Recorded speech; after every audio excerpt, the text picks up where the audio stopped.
The glorious Qur'an, it is the last and final revelation of Allah subhanahu wa ta'ala revealed to the last and final messenger, Prophet Muhammad, peace be upon him. It is the most positive book on the face of the earth. It is a proclamation to humanity, a fountain of mercy and wisdom, a warning to the heedless, an assurance to those in doubt, a solace to the suffering, and a hope to those in despair. How can all these benefits be derived from the glorious Qur'an without reading it, without understanding it? Alhamdulillah, the glorious Qur'an, it is the most widely read book on the face of the earth. But unfortunately, it is the most widely read book that is read without understanding. Because majority of the Muslims, they read the glorious Qur'an without understanding the contact, the touch that the Muslims, the benefits that the Muslims derive from the glorious Qur'an, it has decreased. The touch of the Muslims from the glorious Qur'an, it has declined. What a tragic misfortune for a person who reads the glorious Qur'an and returns empty-handed, heart untouched, soul unmoved, life unchanged. What a tragic misfortune. Allah subhanahu wa ta'ala says in the glorious Qur'an, in Surah Al Imran, chapter number 3, verse number 110.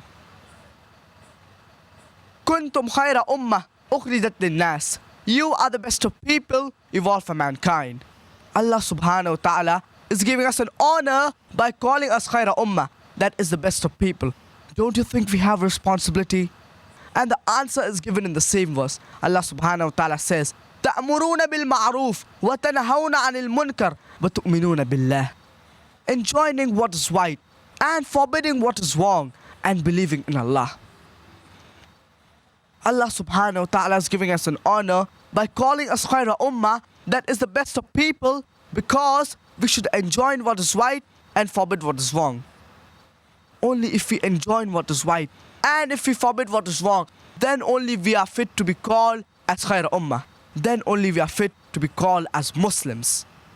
Only if we read the glorious Qur'an with understanding, then only we will be able to enjoin what is right and forbid what is wrong. The word Qur'an is derived from the root word qara and also from the word iqra, which means to read, which means to recite, which means to proclaim. How can we proclaim the message of our Creator Allah subhanahu wa ta'ala without reading the glorious Qur'an, without understanding it? Another word for the word Qur'an, it is Furqan, which means criterion, to judge between right and wrong. How can we use the Qur'an as a Furqan, as a criterion to judge between right and wrong without understanding it? Let's analyze what are the various excuses that people give for not reading the glorious Qur'an with understanding. The most common excuse is that we do not know Arabic as a language. If we analyze the world population, it is approximately 6 billion, out of which 20 to 25% are Muslims, 1.3 to 1.5 billion. Whereas only 15% of the Muslims are Arabs. There are very few non-Arabs who understand Arabic as a language. So more than 80% of the Muslims, they do not understand Arabic as a language. So the best excuse we Muslims give is, we do not know Arabic as a language.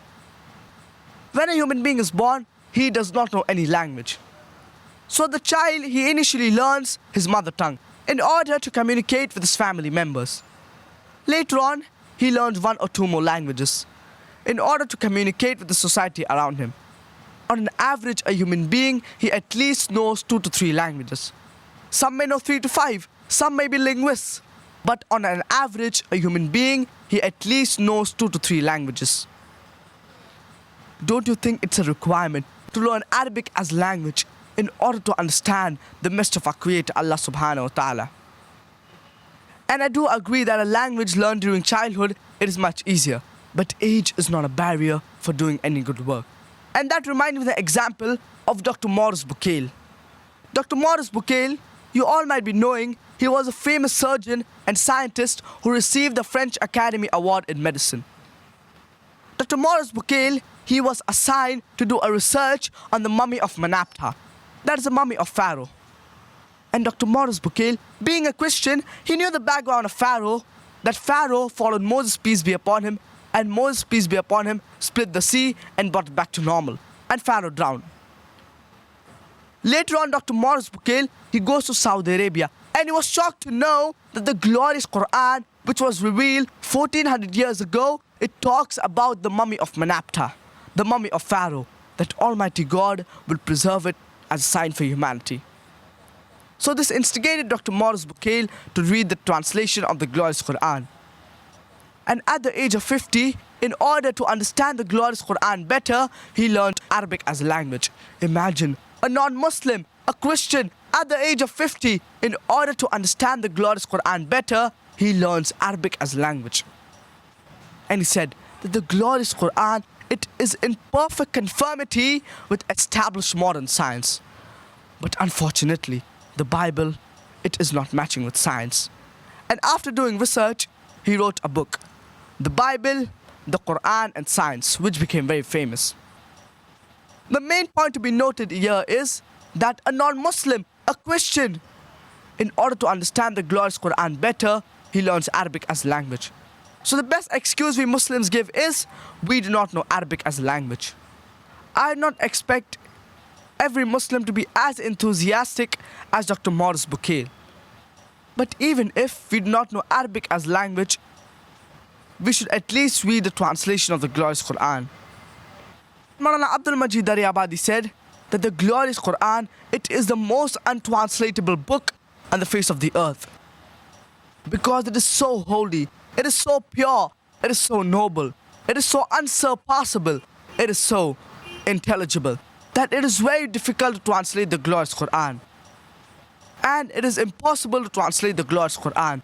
But yet there are scholars who have spent years and decades in doing research and have translated the glorious Qur'an, though it is not 100% perfect, as it is human handiwork. But if you read the translation of the glorious Qur'an, you will get the basic message of Islam.